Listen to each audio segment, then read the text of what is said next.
Fala galera, análise pré-jogo de Internacional e Coritiba pela 30ª rodada do Brasileirão.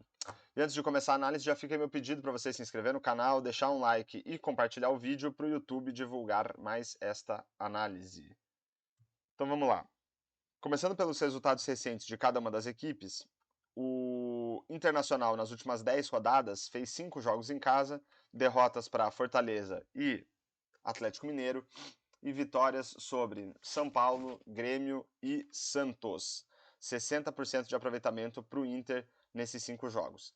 Já o Coritiba também fez 5 jogos fora de casa, 4 derrotas para Fortaleza, São Paulo, Vasco e Santos, e vitórias sobre o Atlético Mineiro, 20% de aproveitamento para o Coxa.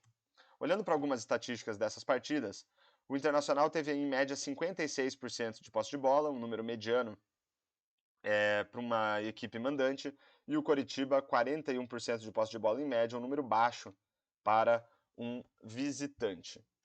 Considerando aí aspectos relacionados à criação, a gente vai analisar aqui passes decisivos e expectativa de assistências. Passes decisivos são passes que permitem um chute a gol ou pré-assistências, né, um passe seguido de uma assistência e aí um gol, e a expectativa de assistências mede aí a capacidade das equipes de colocar os seus jogadores em condição de marcar gols. Para contabilizar na estatística, o jogador não precisa nem finalizar para contar na estatística, né? A ideia aqui é só ver se as equipes têm a capacidade de levar a bola até regiões mais favoráveis para marcação de gols. Então, em termos de passes decisivos, 11,4 em média para o Inter, 4,2 para os seus adversários. Em termos de expectativa de assistências, 1,08 para o Inter, 0,55 para os seus adversários. Então a gente vê que o Inter, em média, tem superado e bem os seus adversários nesses dois quesitos, mas aí atingindo números medianos para uma equipe mandante. Pelo lado do Coritiba, os adversários em média com 11,2 passes decisivos por jogo e o Coxa com 5,6. Em termos de expectativa de assistências, 1,34 para os adversários, 0,42 para o Coxa. Então, além de ser superado pelos seus adversários, o Coritiba tem tido números baixos nesses dois quesitos em média nas últimas partidas. Olhando agora para alguns aspectos mais relacionados a finalizações, o Internacional, em média, deu 15,8 chutes, finalizações por jogo, os seus adversários 8,6. Mas só olhar a quantidade de finalizações não diz muito para a gente sobre a qualidade das oportunidades criadas, nem das finalizações propriamente ditas. Então, por isso a gente analisa a expectativa de gols, que ajuda a gente a projetar o número de gols que uma equipe deveria ter marcado com base na qualidade das oportunidades criadas, e a expectativa de gols pós-chute, que considera também a qualidade das finalizações ou dificuldade dos goleiros em defendê-las. Então, em média, o Internacional deveria ter marcado 1,46 gols e os seus adversários 1,23 com base na qualidade das oportunidades criadas. Quando a gente considera também a qualidade das finalizações, esse número sobe para o Internacional para 1,73 e para os adversários fica praticamente o mesmo, 1,25. E em termos de gols efetivamente marcados, 2,4 para o Inter, em média, e 1,4 para os seus adversários. Então a gente vê aí que, em geral, o Internacional tem superado seus adversários aí, né, em cima desses números que são médias aí das últimas partidas. Mas, mesmo assim, os adversários têm conseguido marcar aí um bom número de gols, né, um número de médio para alto aqui de gols sofridos pelo lado do Inter, mas também um número de médio para alto de gols marcados, obviamente muito influenciado pelo 7-1 em cima do Santos e também aqui um 3-2 contra o Grêmio. Pelo lado do Coritiba, em média os adversários têm dado 16,6 chutes a gol contra 7,4 do Coxa. Em termos de expectativa de gols, 2,15 para os adversários, 0,79 para o Coritiba.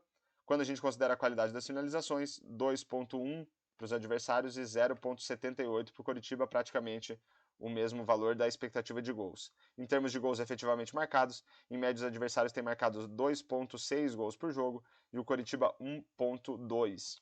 Então a gente vê aí o Coritiba sendo superado em todas as estatísticas pelos seus adversários, tomando aí um número de gols de médio para alto, o Coritiba, mas também marcando um número de médio para alto, mas enfim, insuficiente para melhorar aí o seu aproveitamento, né, 20% nas últimas rodadas. E aí, para finalizar nossa análise, eu trago aqui uma ideia de palpite para o jogo, né? Vamos tentar entender quais são as probabilidades de vitória de cada um dos times com base no desempenho recente nesses jogos. Mas a ideia aqui não é recomendar nem incentivar apostas. Então o que eu fiz?